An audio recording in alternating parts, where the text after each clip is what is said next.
আমরা জানি যে মানুষের সায়েন্টিফিক ক্লাসিফিকেশন হলো Homo sapiens. Swedish botanist and taxonomist Carl Linnaeus এই নামের প্রবক্তা। এই শব্দ শোনার সাথে সাথেই আমাদের মনে আসে যে এরাই হলো আমাদের জেনারেশনের প্রথম আধুনিক মানুষ, যাদের আমাদের মতো এত বুদ্ধিমত্তা ছিল না। কিন্তু আপনাদের বলে রাখি যে শুধু হোমো সেপিয়েন্সই নয়, এদের ছাড়াও আরও অনেক প্রজাতি সমসাময়িককালে পৃথিবীতে জীবিত ছিল, যারা বিভিন্ন কারণে আজ আর জীবিত নেই। আর ইভলিউশন ট্রি মোটেই একমুখী নয়, বরং বহুমুখী। হোমো সেপিয়েন্স ছাড়াও Homo erectus, Homo habilis, Homo neanderthalensis, Homo heidelbergensis, Flores man, Homo rudolfensis, Homo ergaster, Australopithecus afarensis, southern ape, Homo antecessor, Homo naledi, Homo luzonensis, Australopithecus garhi, Kenyanthropus platyops, Australopithecus africanus, Ardipithecus ramidus, Orrorin tugenensis, Homo rhodesiensis, Sahelanthropus tchadensis, Dragon man, Australopithecus সেবিজা, Homo gautengensis ইত্যাদি বিভিন্ন প্রজাতি পৃথিবীতে ছিল। তাহলে স্বাভাবিকভাবেই প্রশ্ন উঠছে যে বাকি প্রজাতিরা কেন পৃথিবী থেকে বিলুপ্ত হয়ে গেল, আর হোমো সেপিয়েন্স কীভাবে বাকিদের হারিয়ে প্রজাতির এই অভিযোজনের দৌড়ে জয়ী হতে পারল। হোমো সেপিয়েন্সরা কী এমন পৃথক বৈশিষ্ট্য অর্জন করতে সক্ষম হয়েছিল, আমরা জানব সানডে মর্নিং নলেজ চর্চার আজকের এই এপিসোডে। আজ আমরা যেদিকেই তাকাই চারদিকে শুধু দেখতে পাই Homo sapiens sapiens. Yuval Noah হারারির লেখা Sapiens a brief history of humankind থেকে আমরা এর সায়েন্টিফিক অ্যানালাইসিস খুঁজে পাই। ইউভাল হারারি ওনার বইতে দাবি করেছেন যে হোমো সেপিয়েন্সদের বাকি প্রজাতিগুলি থেকে পৃথক করে রেখেছে আমাদের একটা বিশেষ বৈশিষ্ট্য, যা হচ্ছে পারস্পরিক সহযোগিতা, বা আরও স্পেসিফিক বলতে হয় টিমওয়ার্ক। ওনার মতে এই বৈশিষ্ট্য না থাকার কারণে নিয়ান্ডারথ্যালেন্সিস এবং বাকি প্রজাতিগুলি বিলুপ্ত হয়ে গিয়েছিল। নিয়ান্ডারথ্যালস এমন একটা প্রজাতি যারা হোমো সেপিয়েন্সের সাথে একই সময়ে পৃথিবীতে জীবিত ছিল। আজ থেকে প্রায় 40 বছর পূর্বেও এরা জীবিত ছিল। জার্মানির নিয়ান্ডার উপত্যকায় এদের জীবাশ্ম পাওয়ার ফলে এরকম নামকরণ হয়েছে। এরা মূলত ইউরেশিয়ার শীতপ্রধান অঞ্চলগুলিতে থাকত। প্রথম দিকে বিজ্ঞানীদের ধারণা ছিল যে এরা অনেক আদিম আর কম বুদ্ধিমত্তার প্রজাতি ছিল, সাথে এদের স্বভাব ছিল অনেক হিংস্র। কিন্তু আধুনিক গবেষণার ফলে নিয়ান্ডারথাল সম্পর্কে আমাদের চিন্তাধারার পরিবর্তন হয়েছে। নিয়ান্ডারথালের কাছে তাদের সময়ের সাপেক্ষে অনেক উন্নত প্রযুক্তি ছিল, যেমন লোহার ব্যবহার, পরিধেয় বস্ত্র তৈরির কৌশল, ঔষধি উদ্ভিদের সঠিক ব্যবহার করার জ্ঞান, খাবার সংগ্রহ করে রাখার কৌশল। এরা খাবার আগুনে ঝলসে খাওয়ার পাশাপাশি খাবার সেদ্ধ করেও খেত। এরা অনেক বৃহদাকার ও হিংস্র জীবজন্তু শিকার করে দীর্ঘদিন ধরে খাবার মজুত করে রাখতে পারত। এমনকি এরা গুহার দেয়ালে বিভিন্ন গুহাচিত্র অঙ্কন করত। এইসব স্টাডি থেকে বলা যায় যে এরা সমসাময়িক অন্য প্রজাতিগুলি থেকে অনেক আধুনিক ছিল। কিন্তু এত আধুনিক চিন্তাধারার অধিকারী হওয়ার পরও কি এমন কারণ ছিল যে নিয়ান্ডারথালস পৃথিবী থেকে ধ্বংস হয়ে গিয়েছিল? গবেষণায় পাওয়া যায় যে এরা শীতপ্রধান অঞ্চলে বাস করত। এদের শরীর বেশি উষ্ণ আবহাওয়ার পক্ষে উপযোগী ছিল না। এদের সংখ্যাও খুব কম ছিল, আর পৃথিবীর পরিবর্তিত পরিবেশের সাথে খাপ খাইয়ে চলার ক্ষমতা হোমো সেপিয়েন্সের থেকে কম ছিল। এদের গড় আয়ুষ্কাল মোটামুটি 40 বছর ছিল। স্বাভাবিকভাবেই বলা যায় যে প্রজাতির জিন পরিবর্তিত পরিবেশের সাথে খাপ খাইয়ে চলার পক্ষে শক্তিশালী ছিল, সেই প্রজাতি পৃথিবীতে টিকে থাকলো। আর সেই প্রজাতিই হচ্ছে আমাদের পূর্বপুরুষ, অর্থাৎ হোমো সেপিয়েন্স।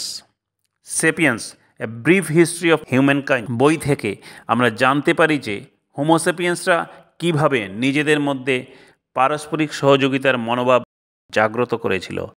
আর পেছনে মূল চালিকা শক্তি ছিল তাদের কল্পনা করার ক্ষমতা। এই কল্পনা করার ক্ষমতাই মূলত তাদের অন্য প্রজাতিগুলি থেকে এক্সট্রা মাইলেজ দিয়েছিল।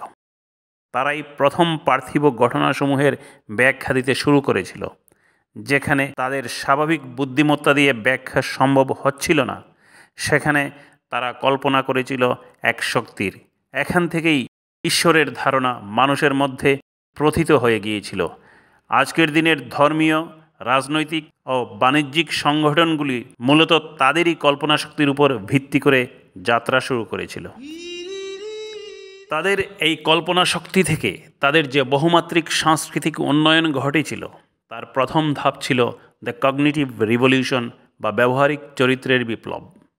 বিমূর্ত বিষয়ের উপর চিন্তা করা, সঙ্গীত, শ্রুতিকথা, নৈপুণ্য, নৃত্যকলা ইত্যাদি নানান দিক এদের একত্রিত করতে সাহায্য করেছিল।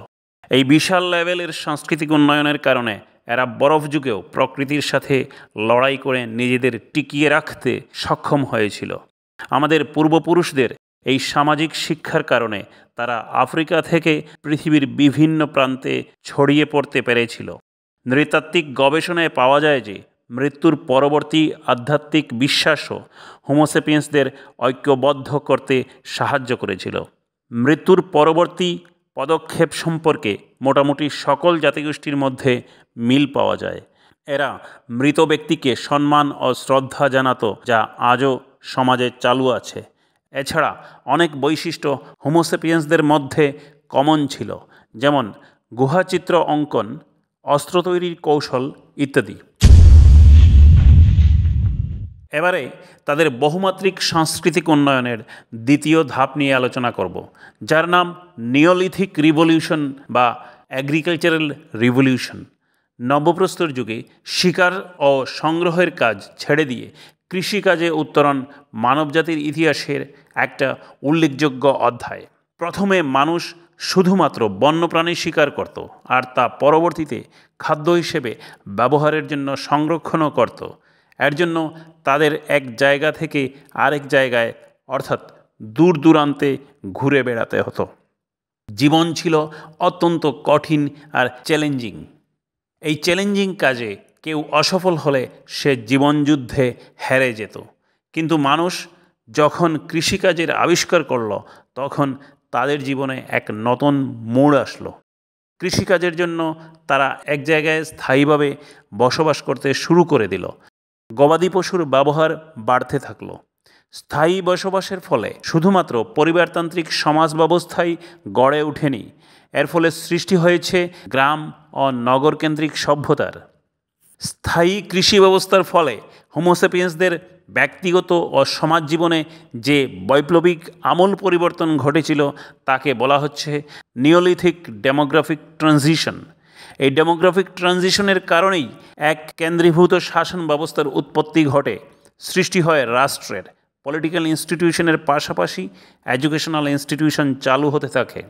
এই প্রভূত উন্নতি শুরু হয়েছিল কিন্তু কৃষিকাজের প্রবর্তনের মাধ্যমে, আর এজন্যই একে কৃষি বিপ্লব বলে আখ্যায়িত করা হয়। হিউম্যান সিভিলাইজেশনের অ্যাডভান্সমেন্টের তৃতীয় ধাপ ছিল ইউনিফিকেশন অফ হিউম্যানকাইন্ড। বলতে হয় যে সমস্ত হিউম্যানিস্টদের মধ্যে একমাত্র হোমোসেপিয়েন্সদের মধ্যেই এই ইউনিফিকেশন প্রকট হয়ে ধরা দেয়। এর ফলে দুই জাতিগোষ্ঠীর মধ্যে বোঝাপড়া হয়, দুই রাষ্ট্রের মধ্যে হয় চুক্তি, উন্নয়নের চাকা আরও ত্বরান্বিত হয়।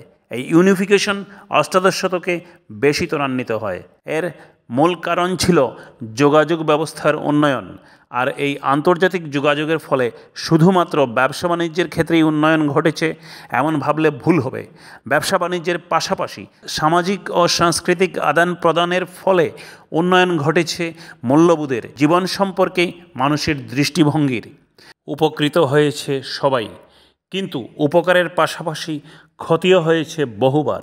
কেন? একটাই উত্তর, যুদ্ধ। অগণিত লোক মারা পড়েছে, আর যুদ্ধ আজও হচ্ছে, মরছে মানুষ। Fourth phase of multi-directional cultural development was a scientific revolution. Scientific revolution is a very important phase in the history of mankind. আর বিজ্ঞানের একটা আবিষ্কার সবসময় আরও অনেকগুলো আবিষ্কারের দোরগোড়ায় আমাদের নিয়ে দাঁড় করায়। প্রথমে মানুষের বিশ্বাস ছিল যে পৃথিবী সমস্ত বিশ্বব্রহ্মাণ্ডের কেন্দ্রে অবস্থিত। এই ধারণাকে টলেমির জিওসেন্ট্রিক মডেল বলা হয়। কিন্তু পরবর্তীতে নিকোলাস কোপার্নিকাস বলেন যে পৃথিবী নয়, সূর্যই সৌরজগতের কেন্দ্রে অবস্থিত, আর একে কেন্দ্র করে ঘুরছে বাকি গ্রহরা। কোপার্নিকাসের হ্যালিওসেন্ট্রিক মডেল পেশ করার পর Galileo Galilei, Johannes Kepler, sir Isaac Newton প্রমুখ বিজ্ঞানীরা আরও নতুন আবিষ্কারের মাধ্যমে এর ভিত মজবুত করেন। আর একবার বিজ্ঞানের ভিত মজবুত হয়ে যাওয়ার পর natural philosophy, astronomy, physics, chemistry, biology, medicine ইত্যাদি বিজ্ঞানের বিভিন্ন শাখায় পরবর্তী 100 বছরে যা উন্নতি হয়েছে তা অভূতপূর্ব। আর হোমোসেপিয়েন্স অত্যন্ত র্যাপিডলি অ্যাডভান্স হয়ে আজকের মডার্ন হিউম্যানে পরিণত হয়েছে। তো আজকের ভিডিও কেমন লাগলো কমেন্ট করে জানাবেন, আর যদি ভালো লেগে থাকে তো লাইক করবেন। ধন্যবাদ।